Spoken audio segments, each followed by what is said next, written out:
gente vai estar dando continuidade. A gente tem conversado nesse mês de dezembro sobre a luz. Fala comigo, gente, luz. Luz, luz. E hoje a gente vai falar sobre essa luz que é vida.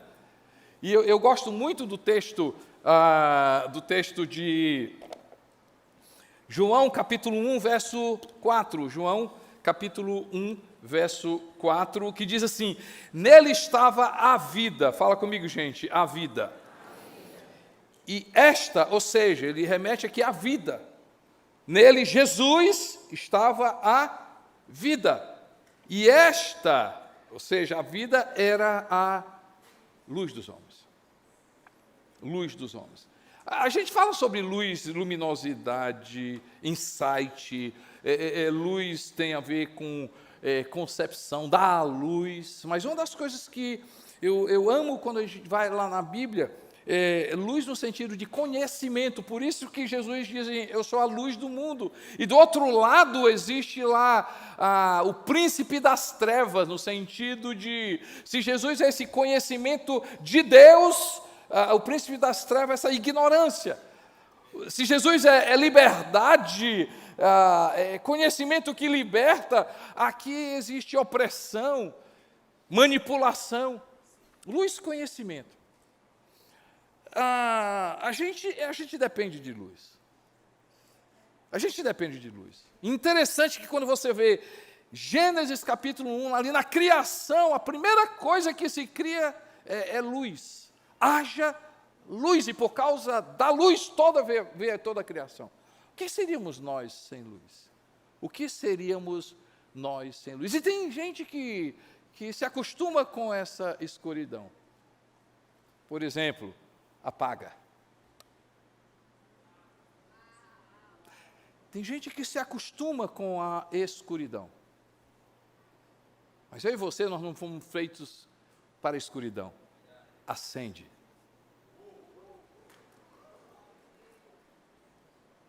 Espetáculo de Natal, né, gente? Quem vê isso já sabe o que é que eu fiz, né? Interessante, a gente não vive sem luz. Nós, seres humanos, precisamos da luz. Uma das coisas interessantes que a luz solar, e falando especificamente sobre a importância da luz sobre a gente. Por exemplo, um fator, fotossíntese. E aí você estudou isso na biologia, você vai perceber o que é fotossíntese. É uma ação da luz solar, a luz solar sobre as plantas, e por causa da fotossíntese, ou seja, dessa conversão dessa química que a gente vê através ali da luz, a gente tem oxigênio, as plantas, elas têm vida, os animais, eles vivem da luz. Por causa disso, por causa da luz. Por exemplo, gente, nós precisamos da luz. Nós precisamos da luz, o nosso corpo precisa da luz. Vitamina D, os nossos ossos, a nossa pele, cabelo, a gente precisa da luz. E se a luz solar, luminosidade, tem o seu efeito, o que será, gente, da luz do mundo? O que falar sobre Jesus quando ele diz que não é simplesmente luminosidade, mas ele diz que é a vida. Nele, em Jesus, estava a vida, e esta vida era a luz do mundo. É sobre isso que eu quero falar hoje. Se essa vida, se a luz solar tem a sua importância, quanto mais a luz, Jesus Cristo. Primeiro, essa luz, essa vida, ela nos dá uma vida abundante. Essa luz, Jesus, nos dá uma vida abundante. Fala comigo, gente, vida abundante. João capítulo 10, verso 10. João 10, ele diz assim: eu vim para que tenham vida e a tenham em abundância. Noutra tradução, a gente vai ver: eu vim para que tenham vida e uma vida completa. Uma vida completa. Mas o que seria uma vida abundante? Uma vida abundante.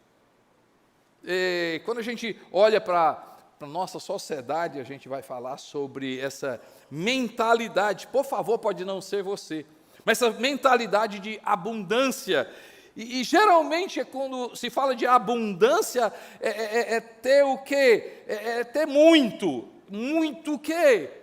E aí a gente começa essa definição de vida abundante relativo a dinheiro, relativo a bens.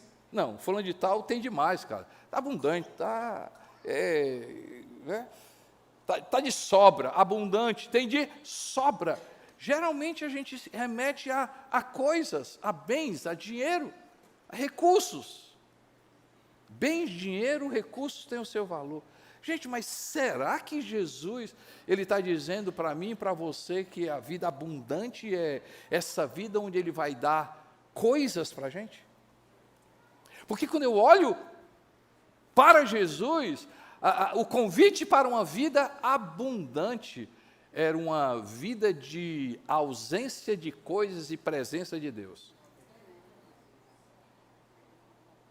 Ausência de coisas e presença de Deus. Então, o convite que Jesus Cristo faz para mim e para você é: vocês querem abundância?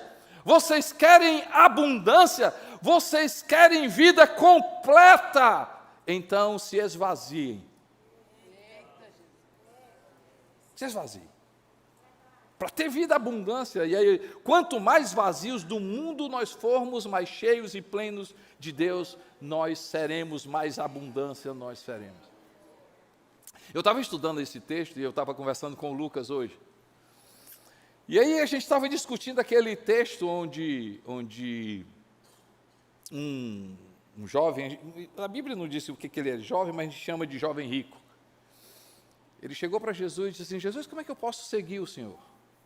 Eu quero te seguir, eu quero ser teu discípulo, eu quero aprender contigo. Como é que eu posso te seguir? E como é que eu posso ir para o céu? Como eu posso ir para o céu? E Jesus, olhando para ele, disse assim: olha, você sabe os mandamentos? E Jesus começou a falar. Tal, o outro, aquele outro, o outro. Jesus começou a citar todos os mandamentos. E aí ele chega para Jesus e diz assim: Senhor, desde a minha adolescência, desde a minha juventude, eu tenho seguido isso. E Jesus olha para ele, e é verdade, porque se ele tivesse mentido, Jesus ia dizer: cara, como é que está mentindo? Logo para mim. Não, ele fala a verdade. E Jesus olha para ele e diz assim: você quer me seguir? Você quer aprender de mim? Você quer ser cheio de mim? Você quer ter vida eterna? Quer ir para o céu? Sim, é isso que eu quero. Simples. Então tá bom. Uma coisa falta em você, gente. Uma coisa. E a gente estava discutindo justamente isso. E aí Jesus chega, essa uma coisa: olha, vende tudo que você tem, dá tudo que você tem, e aí você vai aprender de mim, você vai ser cheio de mim, você vai ter vida comigo e você vai ter vida eterna. E a Bíblia fala que ele saiu dali triste, porque ele possuía muitas coisas, mas na perspectiva de Jesus, ele não tinha nada, porque para ter tudo, ele teria que dar tudo. A minha pergunta: será que Jesus não estava testando aquele coração? Eu tenho certeza que se ele dissesse assim: tá bom, tá aí, eu vou fazer isso, vou dar tudo. Jesus ia dizer para ele assim: ok, não precisa fazer não, era só um teste. Era só um teste. O problema, gente, não são as coisas que nós temos, o problema são as coisas ter a gente. Ok, eu falei 3 vezes, o que é que eu falei com o Lucas? A conversa que eu tive com o Lucas, eu disse assim: Lucas, geralmente a gente pega essa história, por favor, pode ser que você não seja, e vale a pena depois você conferir, não conheço muito essa história, vale a pena você conferir essa história na Bíblia. Eu estava dizendo, geralmente a gente pega essa história e diz assim: como é que pode, né? Como é que pode, né, Guilherme? Esse cara fazer um negócio desse? Olha aí, Sônia, poxa vida, tu viu, Alan, como é que pode fazer uma coisa? Eu dizendo para o Lucas, quando eu olho para esse texto, eu olho para mim. Se Jesus chegasse para mim E aqui, por favor, vamos personalizar. Eu, Costa Neto. E aí cada um faça esse teste. A minha pergunta assim, será que eu, Costa Neto, iria dizer para Jesus, Jesus, eu perco tudo, mas o Senhor é suficiente na minha vida. A eternidade é suficiente para a minha vida. O reino de Deus é suficiente. Será que eu teria a coragem de deixar tudo? E vamos trocar os papéis, gente. Será que você teria a coragem, se Jesus encontrasse com você, dissesse assim, você quer ser pleno, você quer ter tudo, você abre mão de tudo para ter realmente tudo aquilo que você precisa? Porque quando eu leio 2 Pedro, capítulo 1, verso 3, 2 Pedro, capítulo 1, verso 3, diz assim, seu divino poder nos deu o que, gente? Tudo de que necessitamos para a vida. A pergunta que a gente precisa responder, gente, responder com as palavras é fácil, responder com a vida.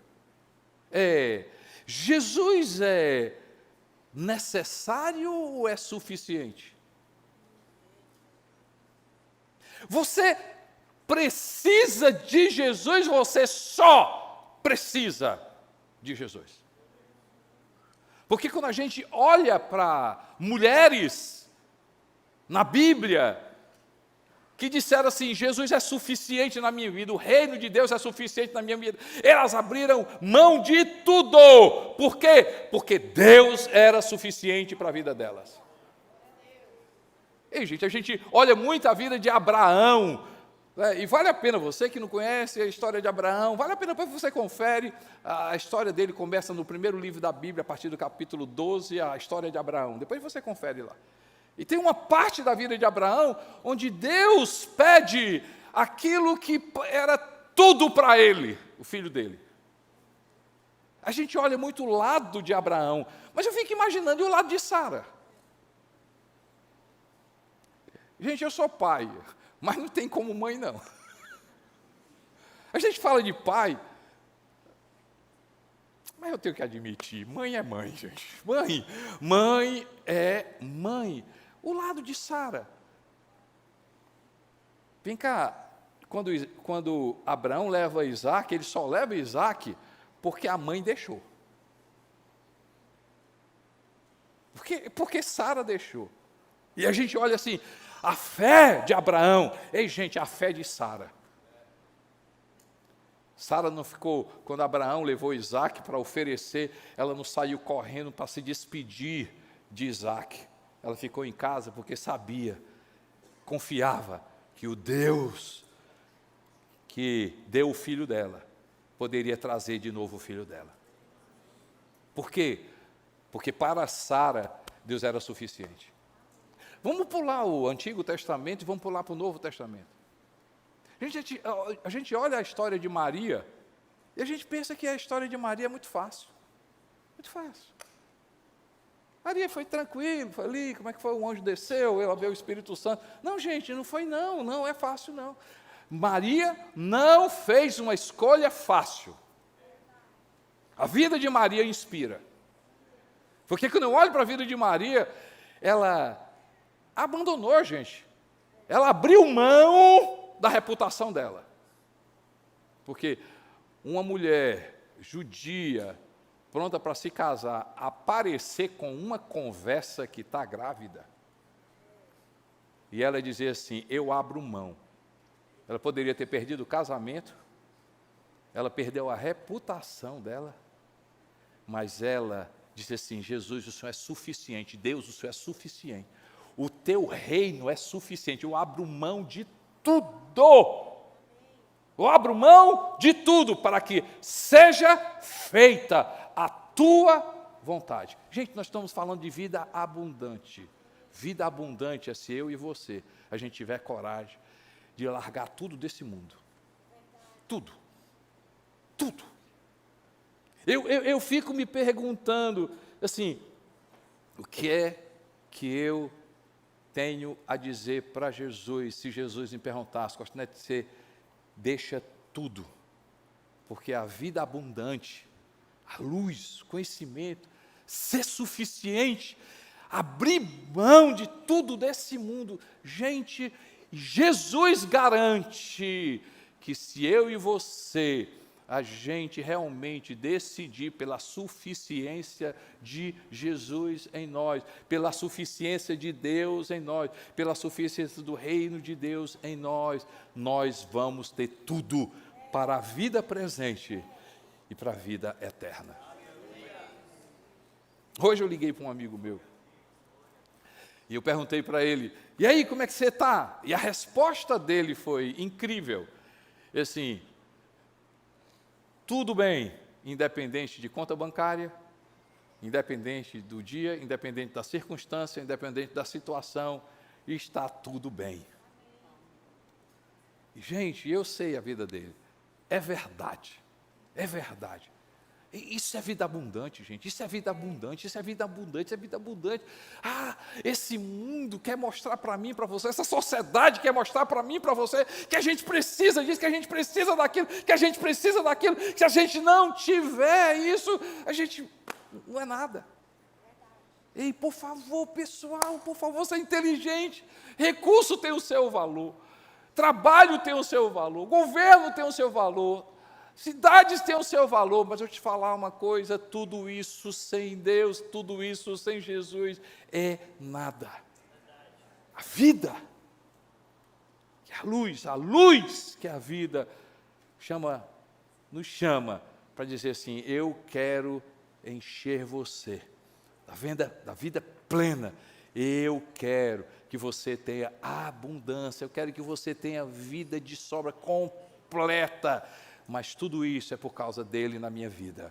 Você pode dar glória a Deus por isso, amém, gente? E aí, se a gente tem essa vida abundante, nós vamos ter uma vida generosa. Uma vida generosa. Quando eu entendo que a vida que eu recebi de Jesus é abundante. Ei, gente, essa vida abundante, ela produz na minha vida uma vida generosa, uma vida generosa. O livro de Colossenses, capítulo 3, verso 1, Colossenses capítulo 3, verso 1, diz assim, essa carta, né, Paulo está escrevendo essa carta, diz assim, vocês foram ressuscitados com Cristo, portanto, ponham o seu interesse nas coisas que são lá do alto, lá do céu, que são do céu, onde Cristo está sentado ao lado direito de Deus. Se Jesus é a nossa mensagem, sacrifício, generosidade, deve ser o nosso estilo de vida. Estilo de vida. Dá o que Deus faz, porque dá é quem Deus é. E eu quero ler um texto para você, que se encontra no livro de 2 Coríntios, é uma carta que Paulo escreve, e é muito interessante, 2 Coríntios, capítulo 8, verso 1. Estão comigo, pessoal? Nós estamos falando de vida abundante, essa vida abundante, se eu tenho tudo que eu preciso, essa vida abundante também, essa vida me faz generoso. Olha esse texto, gente. Paulo falando de uma igreja, de uma oferta, de uma generosidade dessa igreja. Agora, irmãos, queremos que vocês tomem conhecimento da graça que Deus concedeu às igrejas da Macedônia. E tomem conhecimento não das coisas que Deus concedeu. Vocês vão entender porque eu chamei a atenção. Mas da graça que Deus concedeu às igrejas da Macedônia. Versículo 2. No meio da mais severa tribulação, fala comigo, gente, tribulação. Da mais severa tribulação, a grande alegria. Olha o oposto, gente. Severa tribulação, dificuldade, luta. Eles estavam em uma grande alegria. E a extrema pobreza deles transbordaram em rica Não, tem alguma coisa errada. Eu acho que Paulo deve ter escrito alguma coisa errada. Tem alguma coisa. Severa tribulação, grande alegria. Extrema pobreza, rica generosidade. E Paulo continua: pois dou testemunho de que eles deram tudo quanto podiam e até além do que podiam, por iniciativa própria, como a Lana falou, não era por necessidade, sim, eu quero participar. Eles o suplicaram insistentemente o privilégio de participar da assistência aos santos. Havia uma necessidade, mas muito mais do que necessidade, porque eles eram isso. E não somente fizeram o que esperavam, mas entregaram-se primeiramente a si mesmos, ao Senhor, e depois a nós, pela vontade de Deus. E aí no verso 7, Paulo, ele encoraja essa igreja, esse povo, essas pessoas, encoraja a mim e a você. Todavia, assim como vocês se destacam em tudo, fé, palavra, conhecimento, na dedicação, a dedicação completa e no amor que vocês têm por nós, destaquem-se também neste privilégio de contribuir. Destaquem-se nesse privilégio de contribuir. Gente, generosidade não é, e aí eu vou explicar o texto, porque que eu chamei a atenção, generosidade não é feito com aquilo que a gente tem, é feito com aquilo que a gente é. Deixa eu explicar na prática. Gente generosa sempre vai ter. Sempre vai ter. Porque se generosidade eu faço com aquilo que eu tenho, então, às vezes eu sou generoso, às vezes eu não sou generoso. Mas generosidade não é feita com aquilo que eu tenho. Generosidade é porque é aquilo que eu sou. A gente é. E porque a gente é, uma pessoa generosa dá o jeito dela. Você já conversou com uma pessoa generosa? Pessoa generosa, sim. Vem cá, fulano de tal. Rapaz, espera aí. O que é o espera aí? Eu não tenho no bolso, mas vou dar meu jeito.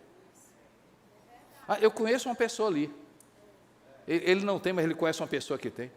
Ele não tem, mas ele vai lá e abraça a pessoa e fala com a pessoa. Ele não tem, mas ele dá um jeito, porque generosidade não é aquilo que eu faço com o bolso, mas generosidade eu posso fazer com as minhas palavras, eu posso fazer com o meu abraço, eu posso fazer com a minha atitude, eu posso fazer com a minha presença, eu posso fazer com o que eu inspiro pessoas com a minha generosidade, eu encorajo pessoas com generosidade, gente. Lógico que existe uma necessidade, mas não é sobre necessidade, é a honra, é o privilégio, é o prazer de dizer assim, eu enxergo essa pessoa. Generosidade é feito com os olhos de Deus através da nossa vida. Eu enxergo essa pessoa, enxergo essa vida, eu enxergo essa pessoa, eu enxergo essa pessoa, enxergo essa pessoa. Ei, gente, a luz, conhecimento de Deus, Jesus, esse tudo na nossa vida, esse tudo na nossa vida, gente, generosidade é algo natural na nossa vida, é algo natural na nossa vida. Se tem algo que a gente inspira a igreja, se tem algo que a gente ensina a igreja, se tem algo que a gente ora para a igreja, essa igreja generosa, essa igreja onde, não é, o sacrifício se encontra com o prazer. Há um sacrifício, tem um preço, mas esse preço é prazeroso. Eu faço porque eu enxergo gente. Gente, se a gente colocar generosidade nos dois textos da palavra, amar a Deus e servir pessoas, isso é generosidade.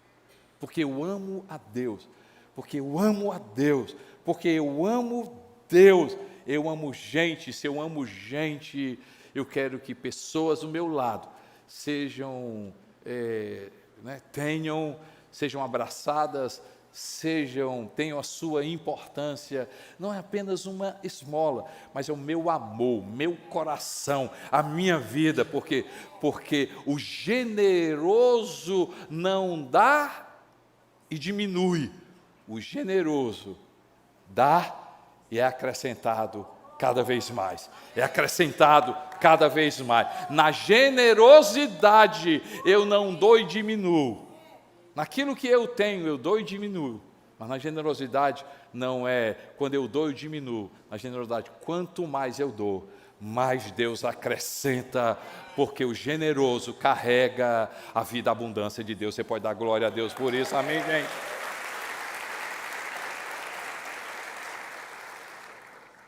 E aí a gente encontra nessa vida abundante, nessa vida generosa, a luz, que é Jesus. Ele nos dá uma outra vida, a vida eterna, vida eterna.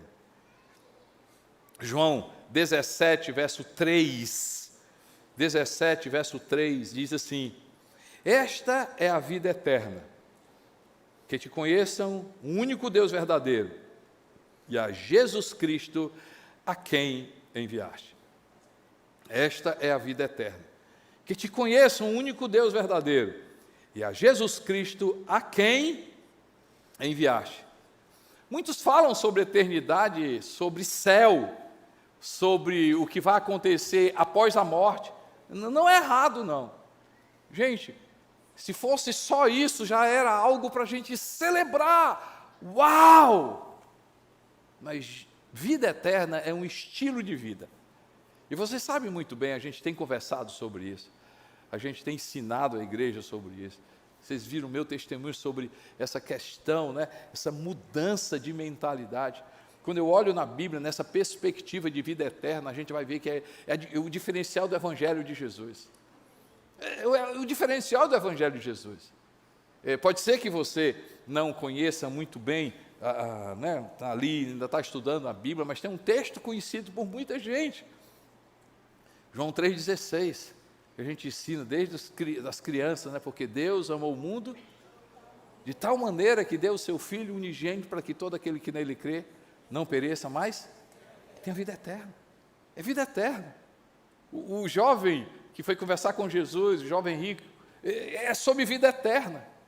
Numa outra ocasião, uma parábola que com certeza que todos conhecem, a parábola do bom samaritano, é sobre vida eterna. É sobre vida eterna. Se você vai ali, os encontros que Jesus tem é sobre vida eterna, sobre vida eterna. O Rondinelli, dos nossos pastores aqui, falou sobre a perspectiva de Maria, Marta e Maria, com relação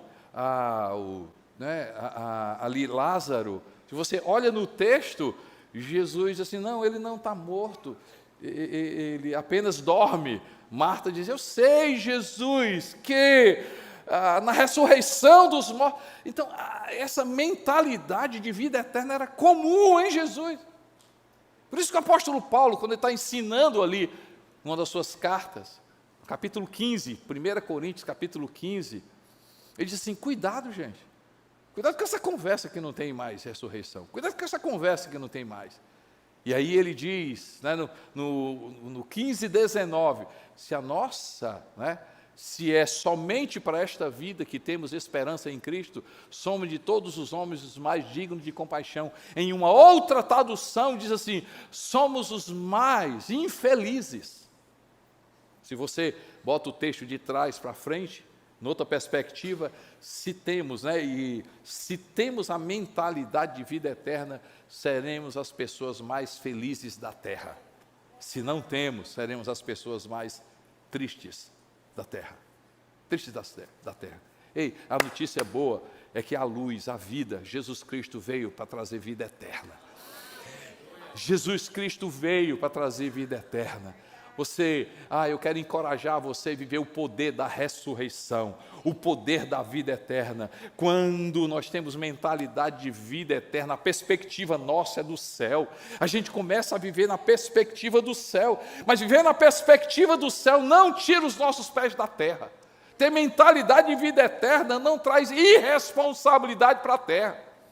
Anote uma coisa aí. Ei, a vida eterna é real. A vida é curta e tudo passa muito rápido. 3, vai ter prestação de conta. E para ter prestação de conta é necessário missão de vida. E para ter missão de vida, quanto mais mentalidade de vida eterna, mais responsabilidade com o nosso dia, responsabilidade com a nossa vida, responsabilidade. Gente, quanto mais mentalidade, quanto mais real a gente sabe que a eternidade, ela é fato, mais a gente vai valorizar a vida. Quem tem mentalidade de vida eterna não é irresponsável com a vida, pelo contrário, é responsável com a vida. A vida abundante, a vida generosa e a vida eterna. Vai quebrar o poder do medo da morte, vai fazer com que os seus valores mudem, vai fazer com que você tenha missão de vida, vai fazer com que você pare para pensar e dizer assim, cara, por que eu estou aqui? Por que eu tenho isso aqui? Porque mentalidade de vida eterna faz a gente enxergar o outro. Não é porque eu sou bom e o cara vai para o inferno e eu vou para o céu. Não é sobre depois da morte. É uma vida que na terra muda tudo. Muda tudo. E Jesus está dizendo, eu sou, quem crê em mim, tem a vida eterna. Eu sou esse poder, essa ressurreição. No último livro de Apocalipse diz que ele tem na sua mão o poder da morte. Ele é o único que morreu e ressuscitou. E hoje ele está dizendo aqui, eu posso te dar vida abundante. Eu posso transformar você e dar a você uma vida generosa. E eu tenho o poder de dar vida eterna que muda o teu hoje e afeta a tua eternidade para sempre. Você pode agradecer a Deus, amém, gente?